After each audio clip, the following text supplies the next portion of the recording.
right. Here we go. All right. Hello, all. I got a lot of people joining already. The way we normally start this is by asking the attendees if they can hear us, they can see us, they can see the slides, can raise your hand. Perfect. Some people anticipated the question and are doing it already. That is always good news. All right. So if you're seeing this main slide, you'll see Claire listed as today's main presenter, and then Brian. And obviously, I am not Brian. I'm Ryan Raffin, Brian's partner at Charitable Solutions. Brian is traveling, doing, I think, in-person presentations. So obviously, he can't be in two places at once. So I agreed to fill in today and on Thursday. He's traveling all week. And just do the introduction. Which I think, since it's the top of the hour, we'll just get started with.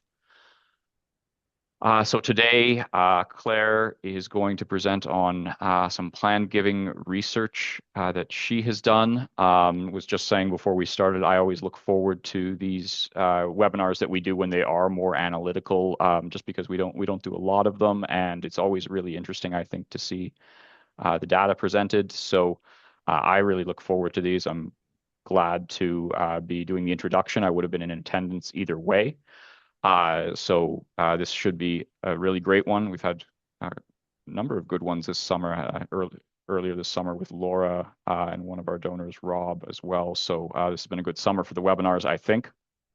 Anyone who has watched these before knows that we don't typically make the slides available, but what we will do next week, after the Tuesday and Thursday session this week, is send out a recording of the best of the two sessions, along with a Word document that has all of the questions from both days, along with answers.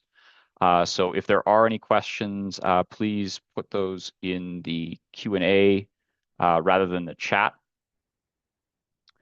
And just because the Q&A is a little bit easier for us to kind of scrape and compile. So any questions in the Q&A, I will be monitoring that throughout. I will try to answer those if I can. If there's specific questions about Claire's work, then I'll jump in and ask the questions so that she can answer live. And then if there are any that we don't get to, either during the course of the presentation or at the very end, like I said, we will make sure that gets answered and sent out to all of the webinar attendees so everyone knows.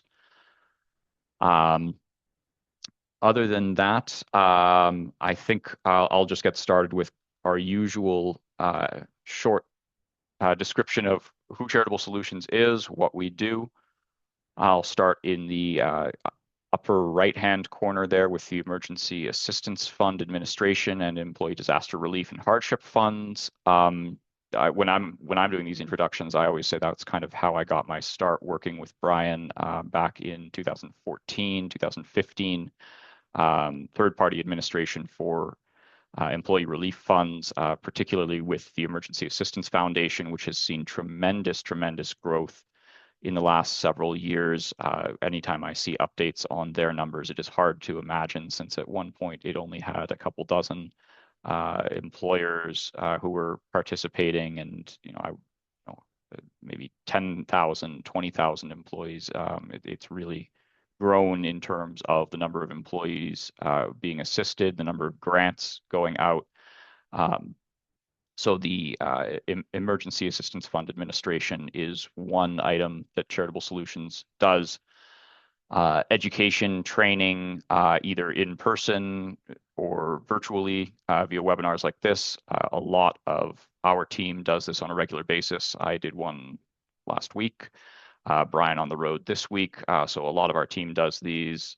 In addition, and related to the training and education, we also have our planned giving AI tools, Max and Frank, and the upcoming Gift Planners Workstation, which Paul Casperson talked about on last month's webinar.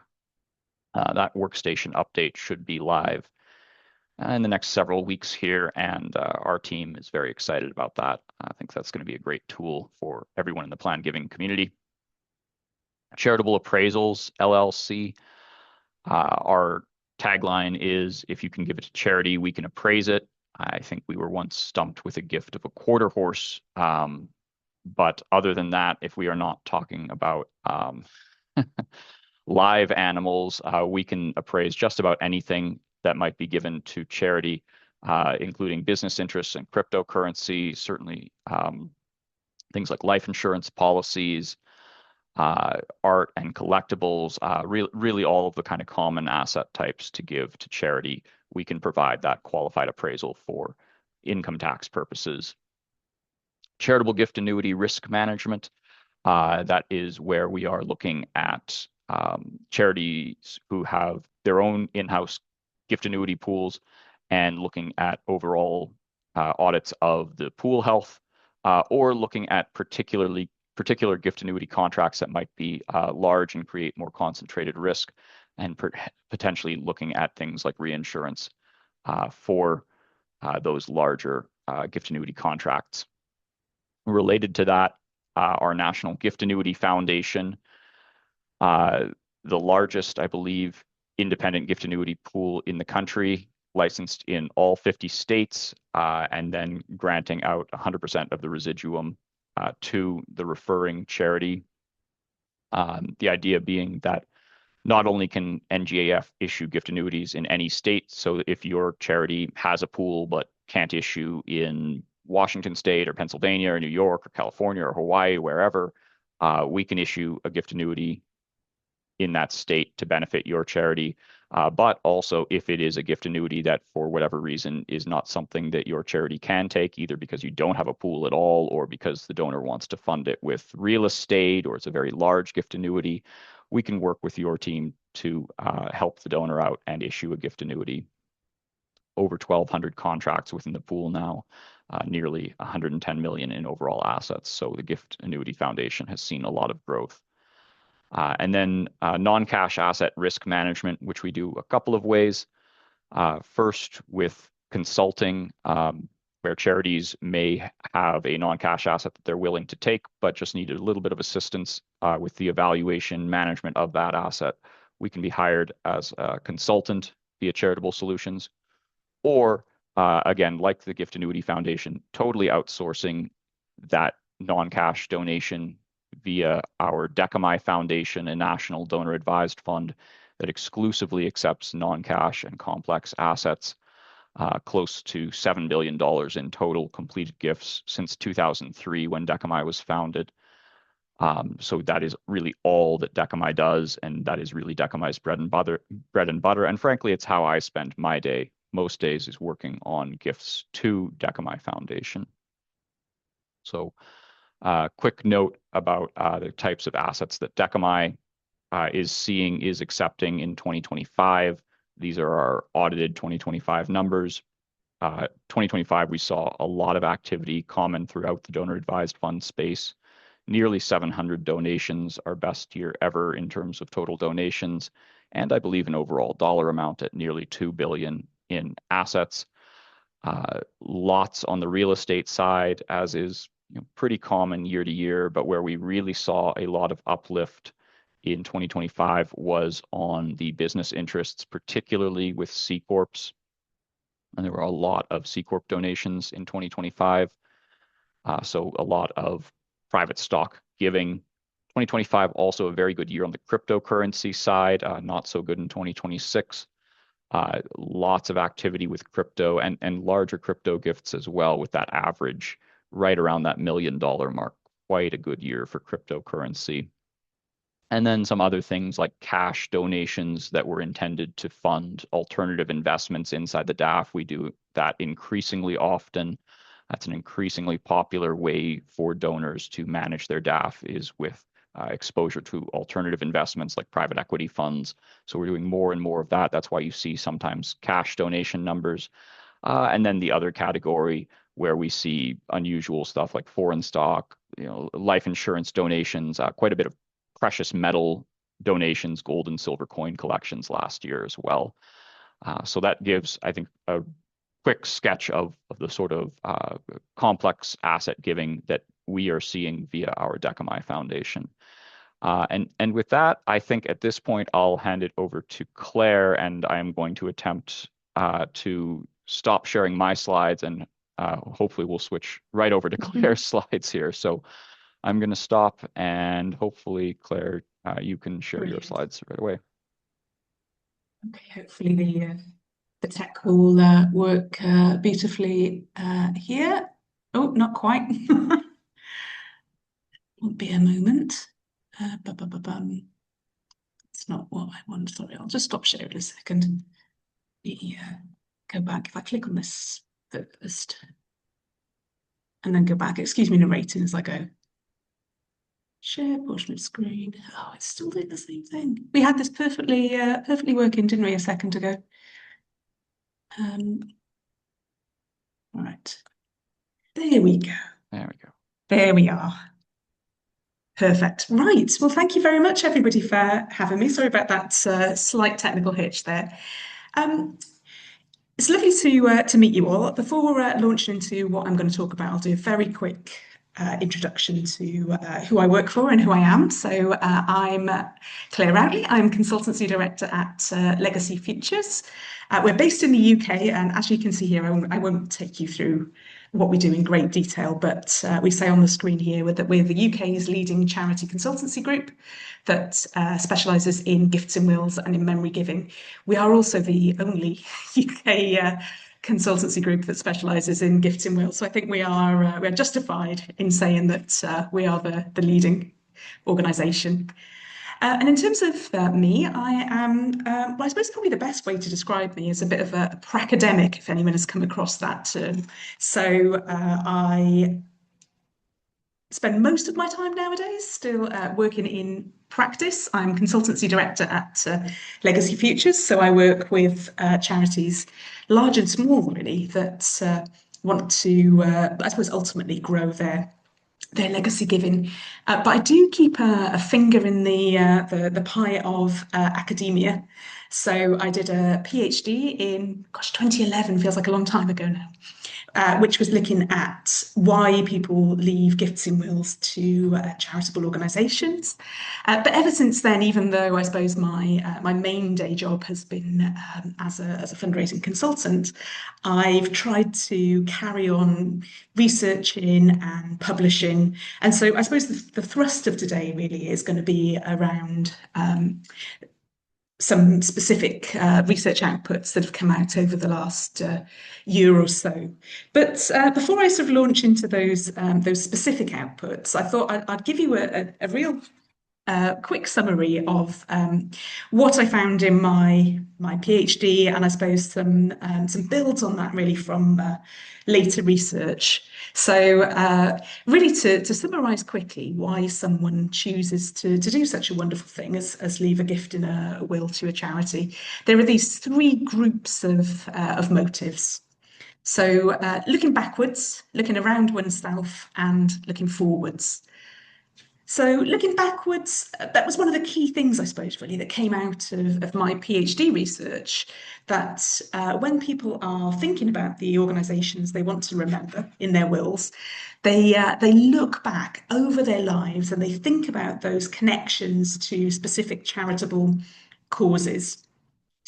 So I remember interviewing one lovely man, for example, who said that he'd met his wife in a youth hostel, which is a sort of a hotel for well, hotel is quite a generous term for them. They're sort of places that people can stay when they're out and about walking in the countryside, those sorts of things. And then obviously he'd loved walking, and he and his wife had walked a lot with the Ramblers Association in the UK. So he was leaving them a gift. And then, very sadly, when he was in his 30s, his dad had died of cancer, so they were receiving a gift. And then he said in his later years, he'd gone deaf, so he'd left some money for deafness research. And the more I think about what he told me and what people like him told me, the more I can see those connections with life histories and life stories. And I think for him particularly, but also for many other people, those were the moments that had really shaped him into that person that he had become today. Those were those key moments in his life that reflected who he was as a person. And as it says on the slide here, there's often a connection to remembering a loved one. So in his case, it was that gift that he was making in memory of his father as well. So looking backwards, life experience, life history is really key. Then looking around oneself, social influence and social norming, looking at what other people are doing is really key, as I'm sure many people in the room will know already, looking at organisations to make sure that they're going to spend those gifts well.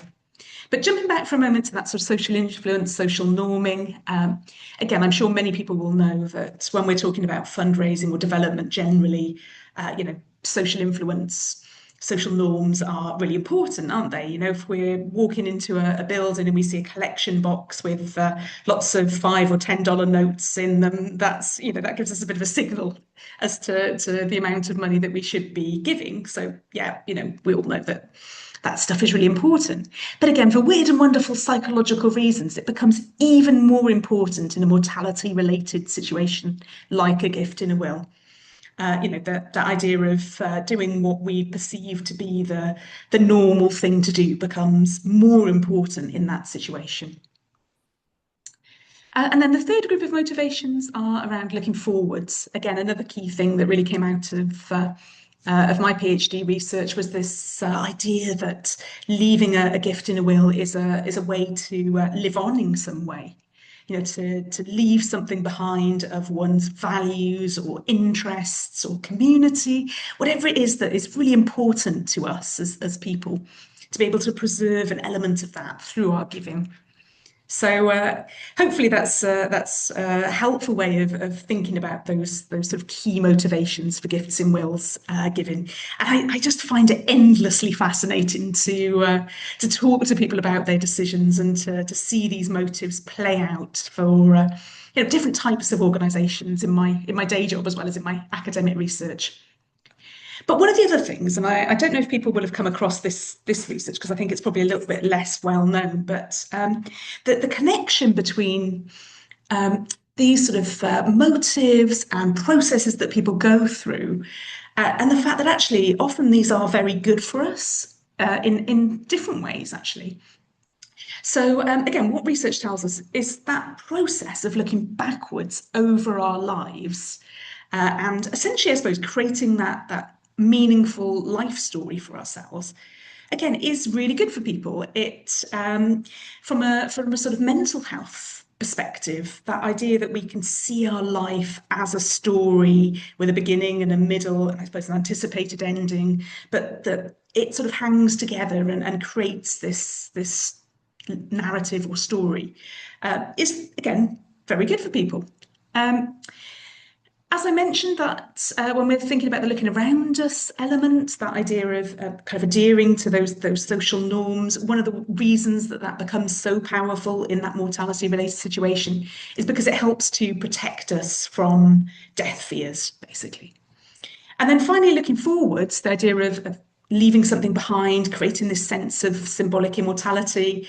I guess you know where I'm going to be going with this, but again, that is good for us. And there was a lovely study which actually looked at older women and asking those older women to pass on some wisdom for the next generation.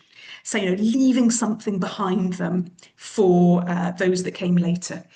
And what they found with that particular study was that women that had been through that process, again, felt better, from a sort of mental health perspective again.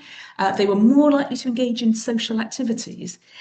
But really fascinatingly, what they found was that they took blood samples and they found that women who'd been through this process had lower levels of pro-inflammatory gene expression. It always sticks in my head. Essentially, I think what that means is they had less kind of inflammation in their bodies.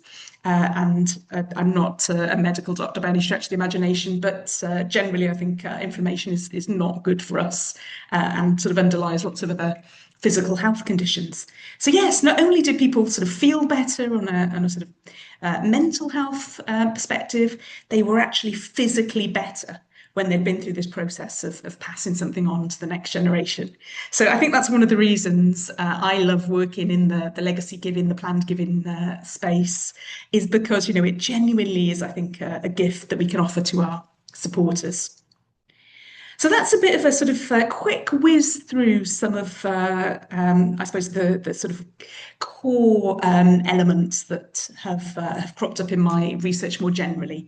But today, I suppose we wanted to delve into a few more specific papers.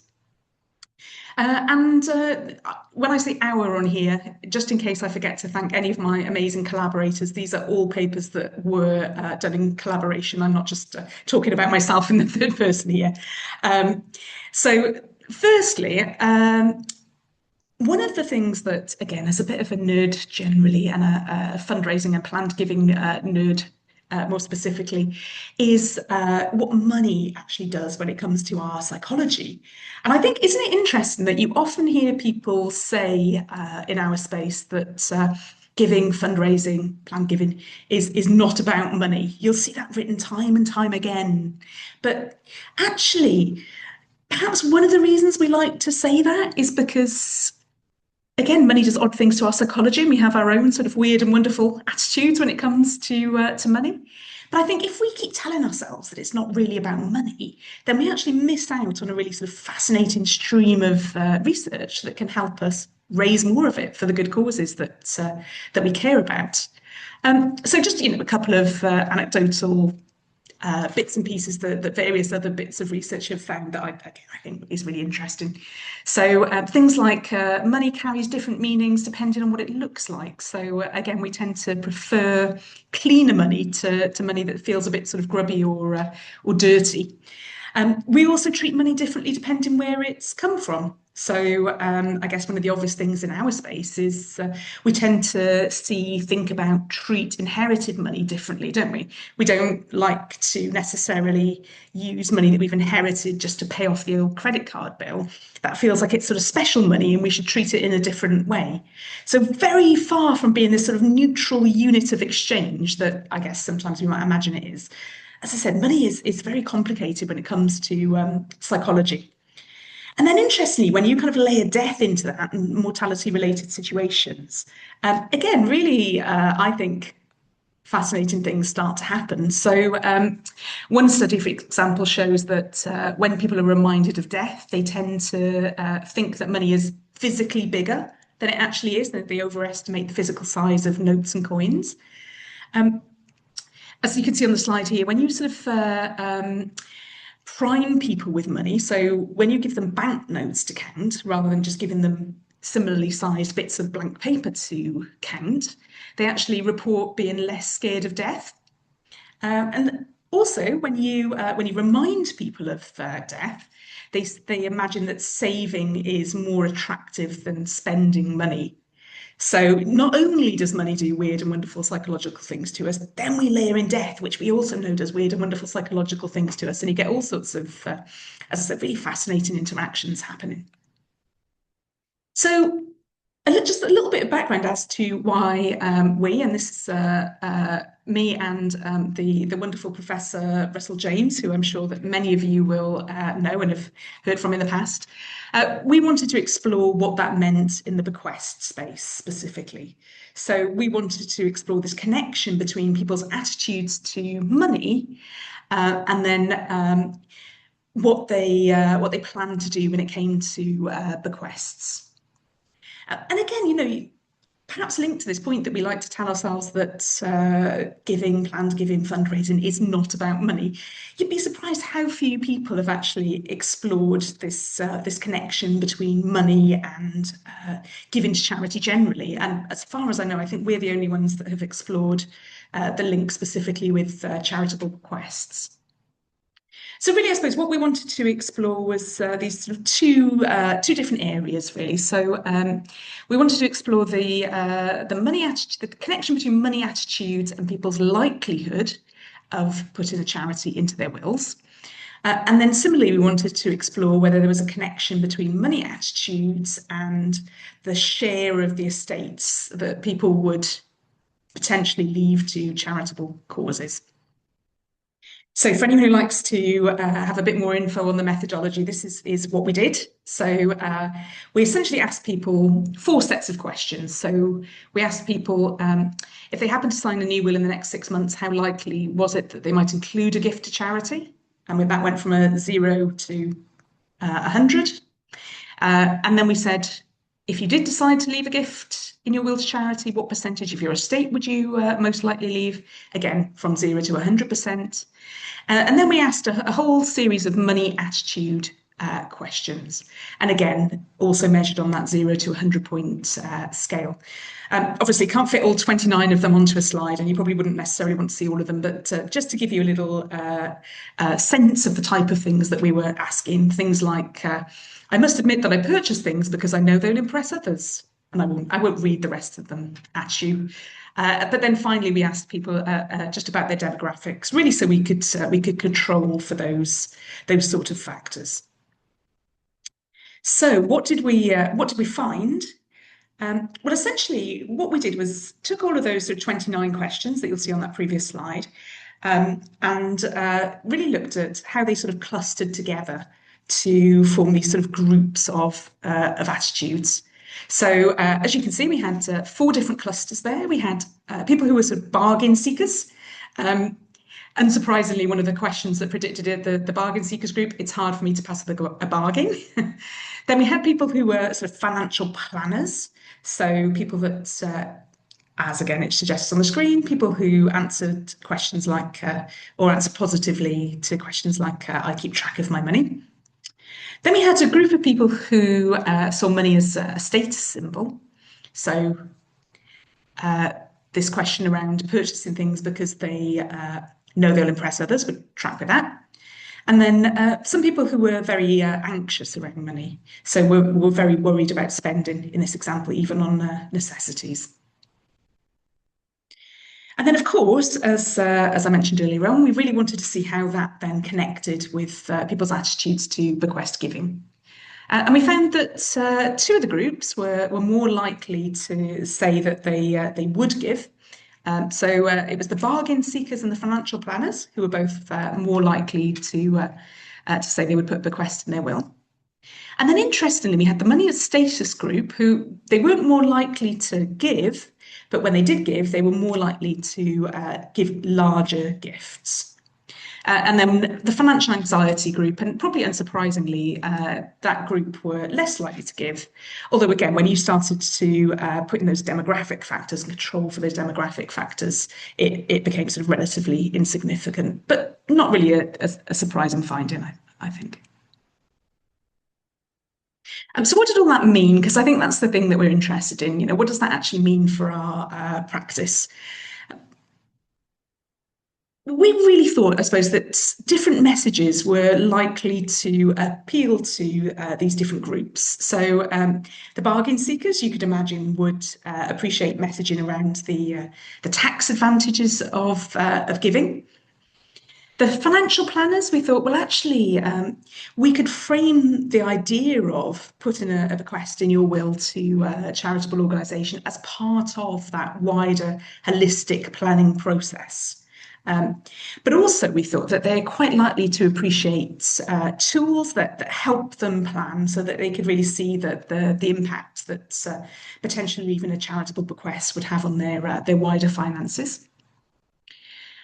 For those people in the money and status group, as I said, they're more likely to leave larger gifts, and it's pretty likely, I think, that they would be motivated by offers such as the ability to name a building, a room, a service, whatever it might be that's appropriate, but also potentially other forms of recognition would be likely to appeal to that particular group of people. However, we also wanted to explore the impact of small gift prompts.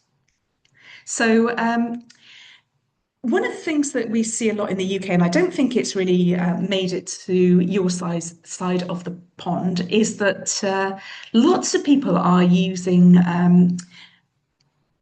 a very small prompt, particularly this 1% message, to encourage people to think about a gift. So lots of people are, as you can see on the screen here, really, this is just a few sort of screenshots that I picked up from the first charities that sort of popped up at the top of Google here.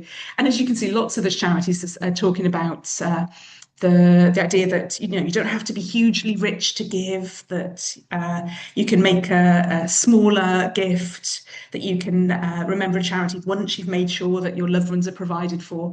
And lots of them use this specific example of talking about just 1% of your estate.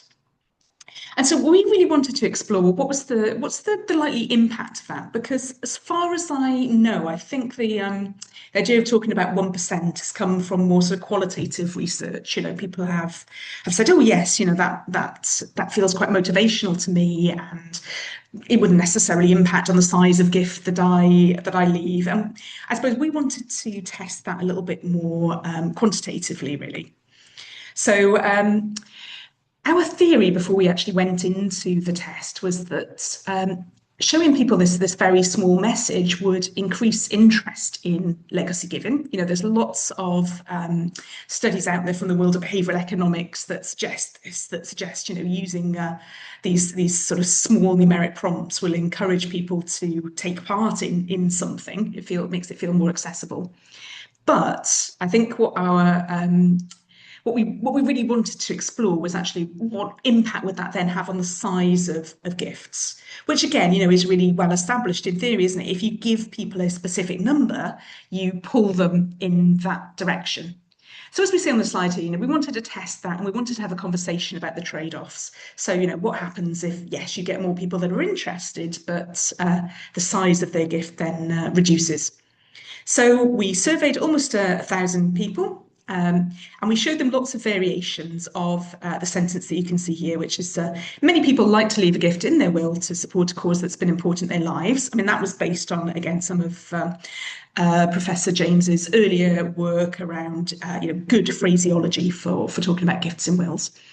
And then the second half of that question then gave that prompt. So a gift in a will of whatever percentage of your estate can make a lasting difference to those in need. And as you can see, we talked about 1%, 2%, et cetera, et cetera. And then had a few specific small numbers of cash. And we also just talked generally about a very small gift. And similarly, we asked those people how likely they would be to leave a gift and then what percentage of their estate they would leave. So as we expected, when we gave people these sort of low value prompts, we pulled them in the direction that we were expecting. So you can see this graph is showing a comparison really from just a gift in your will can make a lasting difference for those in need without actually giving an amount, and then giving people the prompt and then asking, what percentage of their estate they would leave. And you can see it's particularly those very small numbers, that 1%, that 2%, that seem to really reduce the size of the gift that someone says they would leave. But what surprised us, I think, in that study was that people's likelihood of leaving gifts also reduced. So completely not what we were expecting. We were expecting that showing people those small numbers would make people more likely to leave a gift, but we actually had the opposite effect. And as you can see, though, it was more pronounced when we started to talk about slightly bigger numbers. So when we were talking about 10% of your estate and 20% of your estate, or even 1% or 50% of your estate, showing people those sort of larger percentage shares reduced the likelihood more. But as you can see from the graph here, almost every condition was less effective than just talking about a gift in your will can make a lasting difference for those in need. So what does all that mean? Well, actually, as we say here, really, they suggest that we're better off just talking about gifts rather than giving those sort of percentage figures or qualifiers, talking about things like very small gifts. As I said, I don't think that happens a lot in the US, but it's probably a bit of a salutary warning from what we've been doing in the UK that actually that might not be as effective. And we talked about the fact here that sometimes we imagine that gifts in wills are a little bit like individual giving, where maybe someone will start supporting our organisation with a small gift of a few dollars a month, whatever it might be, and then we can build that relationship and grow it over time. And I guess sometimes people do change their wills, don't they? And they do sometimes make larger gifts. But I suppose ultimately there is one will with one gift in it. And so we do need to be careful in the way that we talk about that gift. There's only that one opportunity. And I think both in this is UK data you can see on the graph on the right, but I think this also holds true in the States that we are very dependent, aren't we, on big gifts. So 16% of estates, which is the sort of tealy bluey colour here, in the UK that are worth more than £500,000 in the UK account for 61% of legacy income. So, big gifts are very important, the ultimate amount of money that comes through to charities. So again, even perhaps having a negative impact through that sort of low value messaging on just a few of those big gifts might have a greater impact than we might imagine. And similarly, I think the worry about talking in this way, which has happened in the last few years in the UK, is that, as you well know, we obviously don't know the impact of our legacy marketing in the short term, really. So if we're all consistently talking in this way about these small gifts, it might be a good few years in which we're putting out messaging which is less effective before we actually see the impact in practice. Okay, so a few sort of quite statistical papers, but I was also again involved with another beautiful paper actually, and I must credit my colleague Jo in particular that did a lot of the work on this particular paper. But it's much more sort of qualitative. This was much more about going out and talking to people and trying to understand the sort of the sense that they make of the world, the meaning that they make of the world. So this particular paper was around the influence of death, dying, and bereavement on philanthropic giving within hospice care. So it was based on interviews again. So as I said, very different from those previous two papers that I shared with you. Based on interviews with 10 donors whose loved ones had died in a UK hospice. And so, again, rather than a sort of a planned gift or a gift in a will in these particular cases, this was in memory giving. So essentially, well, I suppose it does what it says on the tin, really, giving a gift in somebody's memory or in somebody's honour. Sometimes that might be a gift in a will that someone chooses to give, but quite often people get involved in, I suppose, just making gifts as an individual, but also perhaps organising events, taking part in events that the hospice has organised, getting other people on board and fundraising for the hospice to honour that person that they've loved and lost. And I suppose if we boiled it right down, I think there were these really three key motives that came out of this research. Firstly, and I guess perhaps most obviously, the idea of reciprocity or paying back the hospice for the care that they'd given. And I probably should give a little bit of context here as well, that hospices in the UK are generally, there are a few that are run by the government, but they are generally charitable organisations. They get some government funding, but for a lot of them, the majority of their income nowadays comes from charitable giving. So yes, people felt that need to pay back the hospice for the care that they delivered. And again, there are some really beautiful quotes here from people that experience the hospice care. So as you can see here, there's a quote from a lovely gentleman who talks about his wife spending a little bit of time as an inpatient in the hospice and the fact that that gave him a bit of a break.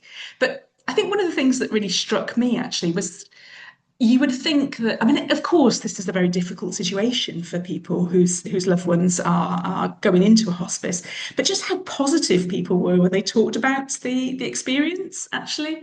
And I used to work in a hospice. I think it was mentioned in the blurb for this session, and they are just very often places that are full of joy and love, and I think it comes across in this particular quote here that the interviewee talks about the care and the love that she was shown by the people of the hospice, and how it was beyond understanding, which I think is just a really lovely expression, isn't it?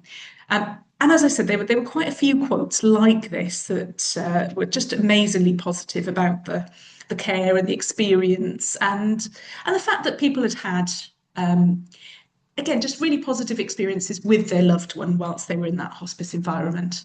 So you can see why there's that really strong need to want to sort of pay back the hospice for all of that care.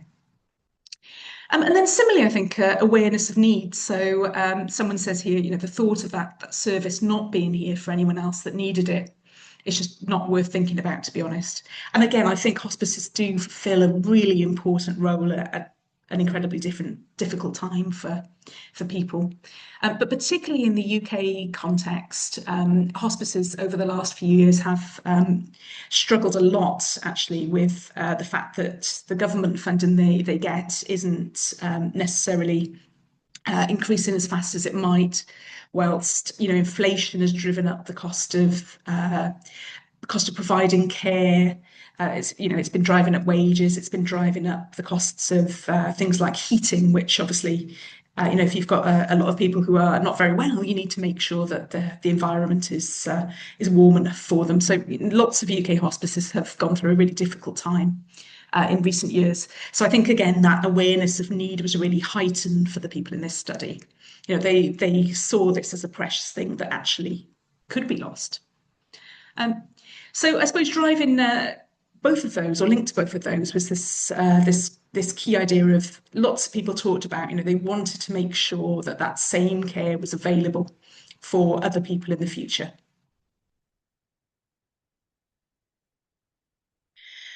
Alongside, I suppose, those motives of paying back, of knowing that the need was there, of wanting to make sure the hospice was there for others in the future. There was also a lot of discussion about those, I suppose, more personal relationships that people had, not with the hospice as an institution or an entity or a building, but actually the bonds that people had created with individual staff members in the organisation. So very often that was care staff. Again, as you can see with the little quote on the screen here, someone talked about the wonderful care that they'd received from Jackie, who was one of the community nurses. And again, just the really positive way that this gentleman talks, absolutely stunning, sympathetic, understanding, just really appreciative again of the care that this person delivered. But people also talked about the relationships they built with staff on the fundraising or the development side as well. It wasn't purely relationships with people that were providing care. But I think what was interesting at the same time is actually some of these people that developed these really close relationships with the organisation and the individuals that were part of it, they sometimes had quite a negative reaction to some of the more sort of mass marketing that they received. So, that the idea that it perhaps didn't portray the full kind of depth of the relationship that they'd developed with the hospice. But when we're thinking, I suppose, about hospice care and the link with bereavement more generally, the other key finding, I think, was that bereavement, and it's a metaphor that's used quite a lot, isn't it? The idea of bereavement as being somewhat of a journey. But I think one of the real contributions of Joe's work here is that you can see that kind of philanthropy follows the journey as well, really. So again, a couple of example quotes on here, but someone talks about, as time goes by and bereavement gets smaller. So, it's not that you forget the person that you've loved at all, but I suppose it becomes perhaps a slightly sort of smaller part of your day-to-day experience. And she talks about, well, actually, I need to move on and I need to sort of turn the page. And actually, I'm going to stop being quite so actively involved at this point because actually, when I'm so engaged in the philanthropy side of things, that reminds me of my bereavement. And I feel like I need to move on somewhat. And again, someone else talking about, it changes as your lives move forward. She'd remarried, but still the hospice was really important to her. But she could see that her life was now evolving in slightly different directions. So those relationships with the hospice and those relationships with philanthropy as part of that did change over time. Um, and linked to that, I think that the philanthropy really helps people fulfill different needs at different points in that journey. So in the early days, it might be a bit of a distraction from that really raw grief. And it can help people to, as time goes on, to perhaps continue that meaningful connection with people. As you saw here, for some people, it's about actually as time goes by, I might become a little bit less involved with my philanthropy. And then for some, actually, it was interesting that their support transitioned slightly. So for some people, it was like, okay, I've got to this point, and what I want to do now is perhaps create a permanent memorial for my loved one, almost as that kind of the end of that process. And for others, actually, and I suppose this is where it dovetails quite nicely with planned giving a little bit more specifically, is that for some people that sort of natural next or final step was actually the move towards a planned or a legacy gift. So, what does all of that mean in practice? I think being aware of those really complex emotions that bereaved supporters may be feeling. Obviously, we were looking in the hospice context, but I think this runs right across lots of different causal areas. That the experience of bereavement can be very different for different people. Obviously, sadness is a part of it, but also people were experiencing other sorts of emotions, like almost for some, this idea of being sort of slightly disassociated from what's going on in the world, or looking to create that connection with a loved one. And so I think really kind of understanding those unique experiences, which links into that second point really around trying to sort of, wherever we can, when we're working with people that have been through a bereavement, trying to understand them and bespoke in those relationships where we can. As I said, we saw a couple of examples where people felt that more sort of mass marketing didn't really hit the mark for them. Some people were very confident to go off and kind of do their own thing and create their own events and create their own memorials, but related to the third bullet point here, for some it was really helpful to have almost a kind of pre-made solution to enable them to give in memory. So one of the things that UK hospices do, I'm not sure if it happens in the US, is that each Christmas or holiday season they run Light Up a Life events, which are really beautiful. In my early days as a hospice fundraiser, I used to go to quite a lot of these, but essentially people often light candles or put lights on a Christmas tree or something like that as a way of remembering their loved one at that particularly special time of year. And it can just be a really beautiful experience for people to come together with other people in a similar situation and remember the person that they've loved. So having some of those solutions for people where if they didn't necessarily want to organise their own event, do their own thing, there was something we could offer them, was again a nice sort of finding of this paper. And then when we are doing, I suppose, some of those slightly more mass market communications, because I guess people need to do things like, newsletters and event invites and all those sorts of things, just making sure that we're aware of bereavement, and that particularly for people in the hospice context, that a significant proportion of our supporters are likely to have experienced bereavement, so that we're designing those communications with those people in mind. So all in all, like I said, quite a different study from those earlier two, which were much more sort of quantitative and, looking at numbers and what proportions of their estates and likelihood of their estates people would give. So this was much more about trying to understand the unique experience of people and the sense that they make of the world.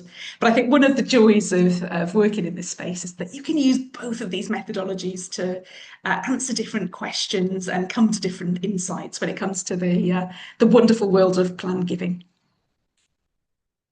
So that's just a little bit of a run through a couple of those more recent pieces of research, which I do hope is useful. I'm very happy if people have got questions or reflections that they want to add. I'd love to hear from you. I'll stop sharing the screen just for a moment. But yeah, over to you all. Thank you very much for bearing with me for the last sort of 45 minutes or so, and love to hear some more from you. One question that just came in, Claire, and thank you for giving this wonderful presentation.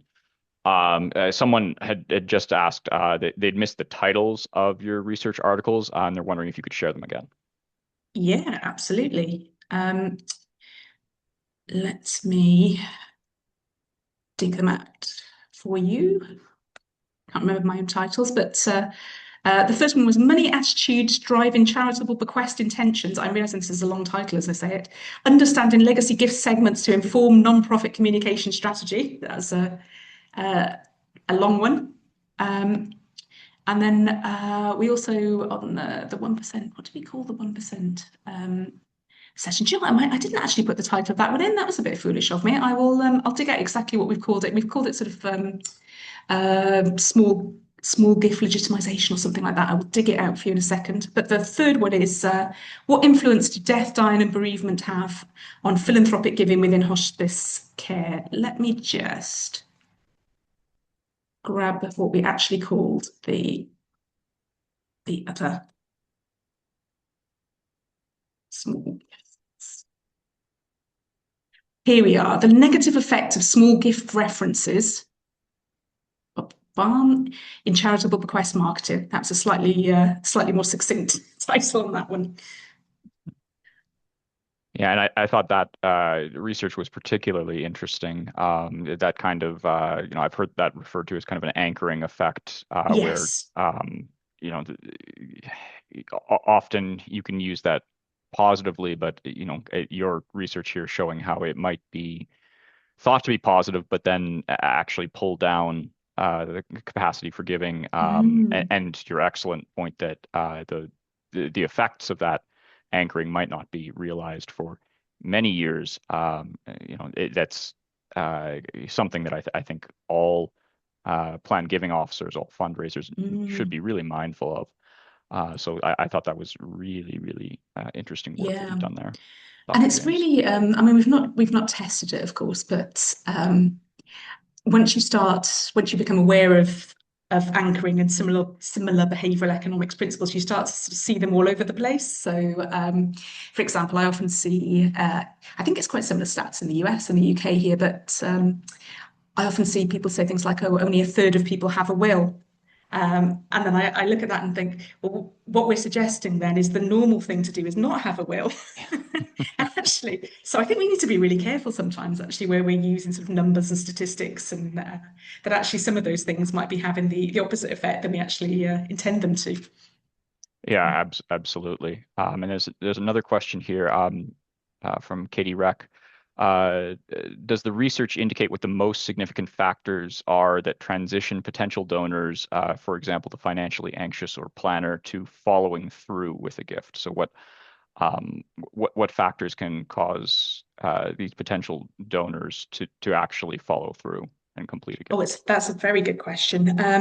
Probably one that I can't fully answer, unfortunately. And I think probably one of the limitations of this kind of research, I guess, is that we're asking people to predict how they're going to behave in the future, and um, which is the part of the joy and the pain and the interest around research and planned giving, isn't it? Is that it's you're always asking people about a future behaviour, almost always, and it is quite difficult to follow through. But if I had to make my educated guess, like I said, without actually necessarily having the data to back it up, I would have thought that in terms of following through, that group of financial planners would be a particularly good group, because they seem to quite enjoy actually actually kind of managing their money that way.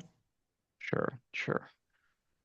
Um, oh, there's another. Yeah. Oh, yeah, this is an interesting question. So someone asking about whether you're seeing any differences in approaches to planned giving between the US and the UK. That is a very interesting Mm. question. Yeah, so and please, everybody in the room, correct me if I'm wrong on this, but I tend to think in the UK, the a lot of planned giving practice grew out of individual giving and sort of direct marketing practice. So in the UK, I think we're very good at things like direct mail, social media advertising, kind of trying to make planned giving a bit more of a sort of mass market sport, really. Sport, if that's the correct word. Whereas my sense from, and you can correct me if I'm wrong on this, Ryan, but my sense from the US, there's perhaps more connection there with sort of major giving and sort of more sort of personal relationship building, that kind of thing, which we're not as good at. We're trying to learn more about in the UK, actually. So I think that the two markets have got really interesting things to teach each other, actually. Yeah, no, that's really interesting, particularly given the population differences. You would think that that with a larger population in the United States, there might be more ability to do sort of that mass market work Mm, versus in the UK. Perhaps there's more potential to pivot to more of the individualized, planned giving discussions. So yeah, interesting to think about it that way. mm. Um, All right. So I think what I'm going to do here is try to share my slides again and just go and point out, because I should have done this when we were getting started. In addition to sending out a link to the webinar from this week to everyone who attended, that webinar will be on the Charitable Solutions YouTube page along with all past webinars. So we have a full library here, which will include this month's presentation. So we'll have Claire's discussion and presentation for posterity. Um, and did just want to thank Claire again for this excellent, fascinating presentation and examination of her work. Oh, Uh, thank you. really appreciate you taking the time to do this, particularly given that it's evening your time. And appreciate everyone tuning in. I did note that attendance, everyone who tuned in at the start stayed on for basically the entire presentation, which almost never happens. There's usually a big drop off as we get towards the top of the hour. People have to pivot towards their other meetings. So everyone here today was really fascinated, wanted to see the full presentation, which tells you how interesting and vital this work is. So again, really appreciate it, Claire, and I appreciated everyone tuning in. All right, and with that, we will send out the link with all the questions from today and from Thursday. And just thanks again, everyone, for their time this afternoon. Thank Take you care for now. having me. Thank you.